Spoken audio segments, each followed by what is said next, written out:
Alden with your update and IG story ni Alden. May shoot na naman si Alden. And a celeb AR, Glam AR. Mga endorsement shoot. Grabe, napaka-busy ni Alden eh.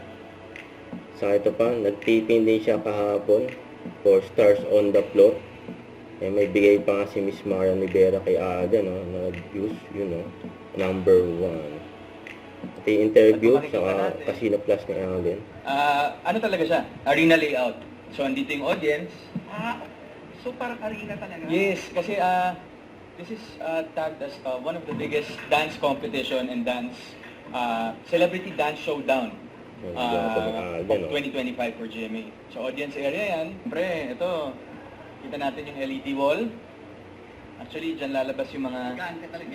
Gigante talaga, palong-palo. And syempre, 360. 360 yan. 360 yan. Hindi siya typical yung stage lang, tapos andun sa one side, kita lahat. So, para iba rin talaga. And this goes to show how big the show is. Dito sa part na to, ito na.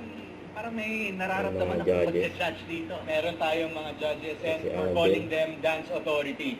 But kung sino yung mga yan, hindi ko muna pwedeng i-reveal. Kung Teka muna, sinabi mong dance authority, so magagaling itong sumayaw. lahat dancer, lahat palong-palo, lahat sikat, Ayun, lahat, palong-palo. nako, may mga kanya-kanyang forte pagdating sa pagsasayaw. So nakakatuwa lang din yung dynamics and the differences between the personalities. Ikaw ba, mapapalaban ka ng payaw Mapapalaban niya dito? si Alden. Definitely, Sayawan. yun nga parang naghahanda na tayo kasi matagal-tagal tayo. Ayun, kasama pala ni Alden kahapon. Ayun, nung nagbag si Alden, si Lay Sam. Don't forget to subscribe. Click the notification bell for more update. This is Twitch Reaction Live. Stay tuned for more videos. See ya.